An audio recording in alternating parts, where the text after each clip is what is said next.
Վարչապետը այդ պատարագին մասնակցում է ոչ թե Հայաստանի Հանրապետության վարչապետ չէ, միշտ ասում է, որ ես հայ առաքելական եկեղեցու հետևորդ եմ, եկեղեցին եմ պաշտպանում,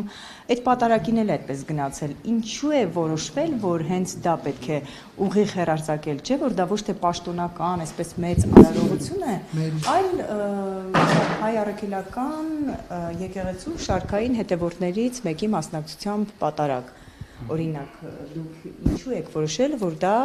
հարկատուների հաշվին ուղիղ հեռարձակեք։ Դուք այս հարցին պատասխանեք ու խնդրում եմ։ Շատ լավ, ես ձեզ ուրիշ հարց տամ, իսկ ինչու են մյուս բոլոր լրատվամիջոցները որոշել դա լուսաբանել։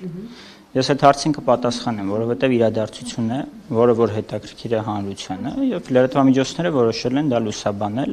այդ թվում նաև ուղիղ եթերում եւ հանրայինն էլ լուսաբանել։ Ես իրականում Կիրակի օրը տեսա ինչ որ զարմանք Այսօր էլ խոսեցինք այդ մասին այստեղ, ես զարմանում եմ ընդհանրապես ինչ կա այդտեղ զարմանալու։ Այսինքն եթե իրադարձություն է լինում եւ լրատվամիջոցը լուսաբանում է եւ այս դեպքում հանրային հեռուստաընկերությունն է լուսաբանում, ինչ կա այդտեղ զարմանալու։ Շատ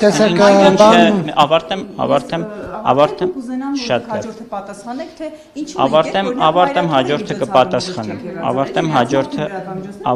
հաջորդը պատասխանեմ, հա։ Տեսեք, երբ որ մենք ասում ենք ինչու է այս լրատվամիջոցը այս դեպքում հանրայինը, որը կարող ենք իհարկե հարցնել լուսաբանում, պետք է ունենա ինչ որ տենց հարցը պետք է շարունակություն ունենա։ Ի վերջո իսկ ինչի չի կարող լուսաբանել հանրայինը, ինչի չի կարող հանրայինի լուրերը, լրատվական ծառայությունը YouTube-յան էջում ուղիղ եթերը հեռարձակել, երբ որ այդ օրը կարծեմ տասնյակից ավելի, ես գոնե սիրողական նայեցի, տասնյակից ավելի լրատվամիջոցներ ուղիղ եթերում լուսաբանում են, ինչ կար զարմանալու։